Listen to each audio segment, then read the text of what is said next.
আসসালামু আলাইকুম। আজকে মূলত আমি যাচ্ছি ওই ভোলা থেকে ঢাকাতে। আমার একটা অফিসিয়াল মিটিং আছে সেটার জন্য। তো ইলিশা থেকে লঞ্চে ওঠার পরেই এই সুন্দর দৃশ্যটা দেখতে পেলাম, যেটা আসলে অপরূপ একটা দৃশ্য ছিল। স্বচক্ষে না দেখলে দেখা বিশেষ করার মতো না। এটা অনেকটা আপনারা কক্সবাজার থেকে আপনার সেন্ট মার্টিন যাওয়ার পথে যেরকম একটা দৃশ্য দেখা যায়, সেরকম অনেকটা দেখা গেল। তো এটা শেষ করে আহ, এটা অবশ্য ঈদের পরে আমি গেছিলাম, ঈদের ছুটি শেষে। তো তখন আসলে ম্যাক্সিমাম মানুষই ঢাকাতে ব্যাক যাচ্ছিল, এই জন্য লঞ্চে হিউজ পরিমাণে ভিড় ছিল। তো সেই ভিড় ঠেলেই ছাদে গিয়ে এই ভিডিওটা করা মূলত আপনাদের জন্য। এত অপরূপ একটা দৃশ্য যেটা আসলে ক্যামেরা থেকে সচক্ষে দেখতে আরো বেশি সুন্দর লাগছিল।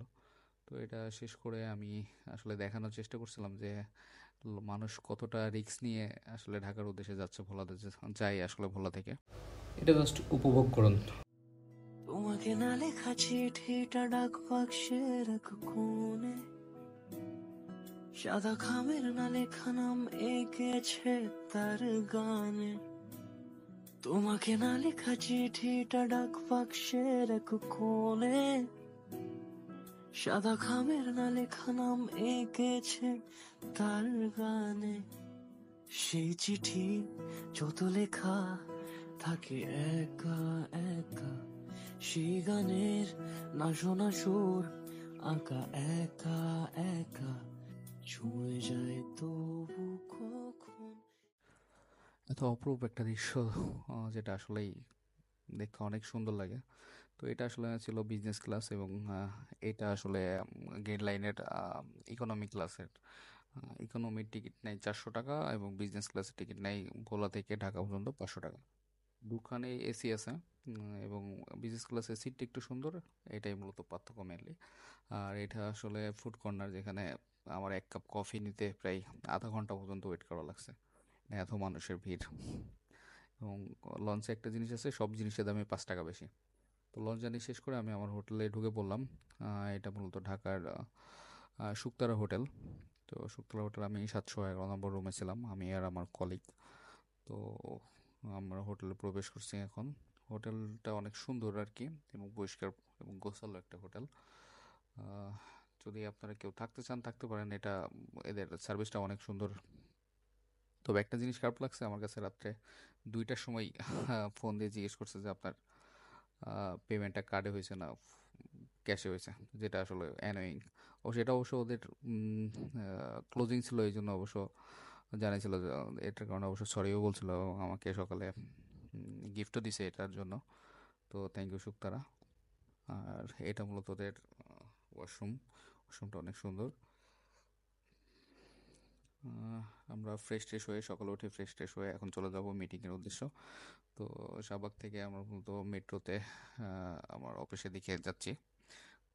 মেট্রোটা হওয়াতে ঢাকা শহরে চলাচল করা অনেকটা সহজ হয়ে গেছে, বা অনেকটা সময় সেভিং হয় যদি মেট্রো লাইনে আপনার অফিস পড়ে, এবং আপনি যেখানে থাকছেন সেখান থেকে যাতায়াতটা মেট্রোতে হয়।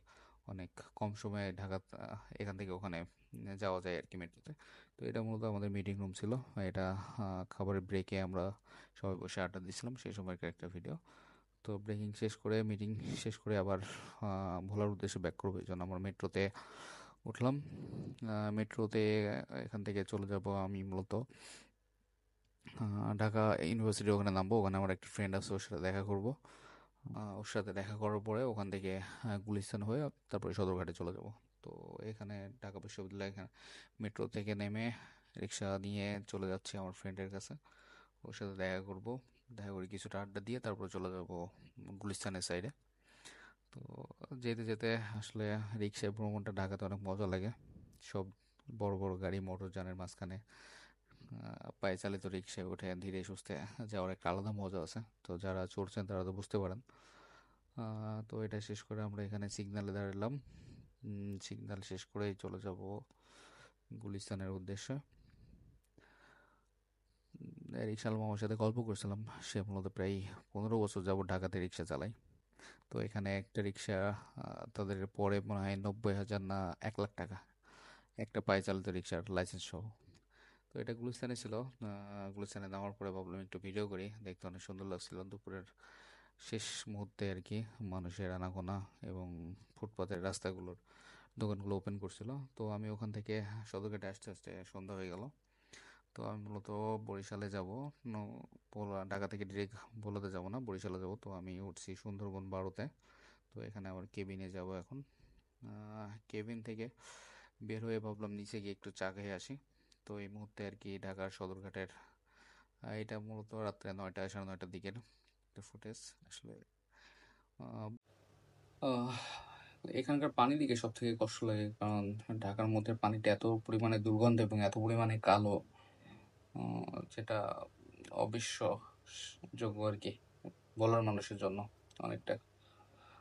এটা মূলত এখানে চা, স্ন্যাক্স এগুলো পাওয়া যায় লঞ্চের একদম নিচে, ইঞ্জিনের সাইডে। তো এখান থেকে মূলত চা খেতে খেতে নদীর ঢেউ দেখতেছিলাম। তো এটা মূলত ডেকের এখানে ভাড়া অনেক কম। এখানে মনে হয় কত 300 না 350 টাকা করে ভাড়া নেয় ভোলা থেকে ঢাকা, যেখানে ভোলা থেকে বরিশালের স্পিড ভাড়া 350 টাকা। সেই হিসাবে ভোলা থেকে ঢাকাতে যাওয়া অনেকটা আহ, কম খরচে চলে যাওয়া যায় বলা যায় আর কি। তো এটা মূলত ইঞ্জিন রুম ছিল। তো এই যে দেখে অনেকে শুয়ে আর কি যাচ্ছে। তো এভাবে অনেক লোক যায়। তো এটা মূলত শেষের জার্নি আর কি। এখানে মূলত যথাসম্ভব নারায়ণগঞ্জের তেলের ডিপো। তো এইগুলো বাইরের দৃশ্য দেখতে দেখতেই রাত্রে 1:30টার দিকে আবার রুমে চলে গেলাম। তো বাকিটার ভিডিও করা হয় নাই। তো এখানেই আপাতত 2 দিনের ঢাকা যাত্রা শেষ।